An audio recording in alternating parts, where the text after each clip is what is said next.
இதுவரும் March மாதம் 14ஆம் தேதி 15ஆம் தேதிகளிலே நடைபெறவுள்ள கச்சதீவு உயர் திருவிழாக்குரிய ஏற்பாடு கலந்துரையாடல் என்று நடைபெற்றது. இன்றைய இந்த கலந்துரையாடலிலே யாழ்ப்பாணம் மாவட்டத்தினுடைய மறை மாவட்டத்தினுடைய குறு முதல்வர் அவர்களும் இந்திய துணை தூதரக அதிகாரிகளும் கடற்படையினுடைய பிரதி தளபதி அவர்களும் கலந்து கொண்டிருந்தார்கள். இன்றைய இந்த கலந்துரையாடலில் இந்த திருவிழா தொடர்பாக எடுக்க வேண்டிய நடவடிக்கைகள் தொடர்பாக கலந்துரையாடப்பட்டது. அதிலே முதற்கட்டமாக தற்போது இந்த கச்சதீவு பிரதேசம் பொதுமக்களுடைய அந்த வழிபாட்டு இடத்திற்கு ஏற்ற வகையிலே தயார்படுத்துவதற்குரிய சுத்த நடவடிக்கைகள் கடற்படையினால் மேற்கொள்ளப்பட்டிருக்கின்றது. இந்த செயற்பாட்டிலே பிரதேச சபையினுடைய உத்தியோகத்தர்களும் இணைந்து கொள்ள இருக்கின்றார்கள். மாவட்ட செயலகம் மற்றும் பிரதேச செயலகங்களை சார்ந்த உத்தியோகத்தர்கள் நேரடியாக அடுத்த வாரம் நேரடியாக கச்சதீவுக்கு சென்று அங்கு தங்களுடைய நிலைமைகளை அவதாரித்து அது தொடர்பாக எங்களுக்கு அறிக்கைகளை சமர்ப்பிக்க இருக்கின்றார்கள். இதே வேளையிலே அன்றைய அந்த நிகழ்வுகளிலே கலந்து கொள்ளுகின்ற யாத்திரைகளுக்கான அனைத்து ஏற்பாடுகளும் இன்று கலந்துரையாடப்பட்டன. குறிப்பாக அங்கு குடிநீர் விநியோகம் மற்றும் மலசலகூட வசதிகள் தொடர்பாக ஆராயப்பட்டது.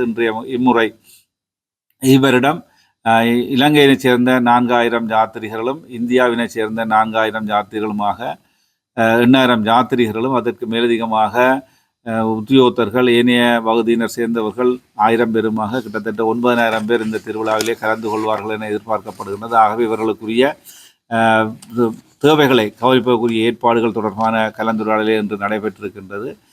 இன்றைய கலந்துரையாடலில் அவர்களுக்குரிய உணவு வசதிகள் கலந்து கொள்கின்ற யாத்திரிகளுக்குரிய உணவு வசதிகள் தொடர்பாகவும் ஆராயப்பட்டிருக்கின்றது. அந்த வகையிலே யாத்திரிகளுக்கு 14ஆம் தேதி இரவு உணவும் அதே வேளையிலே 15ஆம் தேதி அவர்களுக்குரிய காலை உணவும் வழங்குவதற்குரிய ஏற்பாடுகள் தொடர்பாகவும் கலந்துரையாடப்பட்டது.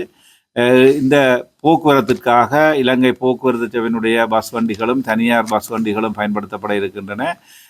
14ஆம் தேதி காலை 4 மணி முதல் 11:30 வரை யாழ்ப்பாணம் பஸ் நிலையத்திலிருந்து அந்த பஸ் வண்டிகள் புறப்படும். அதே வேளையிலே அவர்களுக்குரிய போக்குவரத்து கட்டணமாக நெடுந்தீவிலிருந்து இங்கு கச்சதீவுக்கு செல்வதற்கான ஒரு வழி கட்டணமாக 1000 ரூபாவும், குறிகட்டுவானிலிருந்து கச்சதீவுக்கு செல்வதற்கான ஒரு வழி கட்டணமாக 1300 ரூபாவும் தீர்மானிக்கப்பட்டிருக்கின்றது. ஆகவே இத்தகைய படகு சேவைகளில் ஈடுபடுகின்ற தனியார் படகுகள் தங்களுடைய அந்த படகுகளை பொதுமக்கள் அந்த இத்தகைய பிரயாணத்திற்கு ஏற்ற வகையிலே அதற்குரிய சான்றிதழ்களை பெற்றுக்கொள்வதற்குரிய நடவடிக்கையினை கடற்படையினர் மூலம் மேற்கொள்ளுமாறும் எங்களால் அறிவுறுத்தல் வழங்கப்பட்டிருக்கின்றது. ஆகவே அந்த வகையிலே இந்த நிகழ்விலே கலந்து கொள்ளுகின்ற யாத்திரியர்கள் தங்களுடைய சுகாதார செயற்பாடுகளை பரிசீலிப்பதற்காக எங்களுடைய பிராந்திய சுகாதார சேவை பணிப்பாளர் அவர்களுடைய குழுவினரும் இன்றைய இந்த கலந்துரையாடலிலே கலந்து கொண்டார்கள். கடந்த வருடத்திலே ஏற்பட்ட சில குறைபாடுகள் அல்லது அதில் அடையாளம் காணப்பட்ட பிரச்சனைகளும் இம்முறை கலந்துரையாடப்பட்டது. சுங்கத்திரைக்கணத்தினுடைய பிரசன்னமும் இன்றைய கூட்டத்திலே இருந்திருக்கின்றது. ஆகவே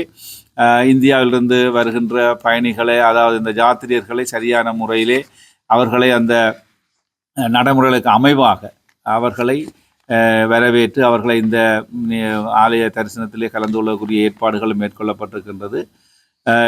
பெரும்பாலும் இது தொடர்பாக அடுத்த கட்ட கலந்துரையாடல் ஒன்று மேற்கொள்ளப்பட்டு எடுக்க வேண்டிய இறுதி தீர்மானங்கள் எடுக்கப்பட இருக்கின்றது.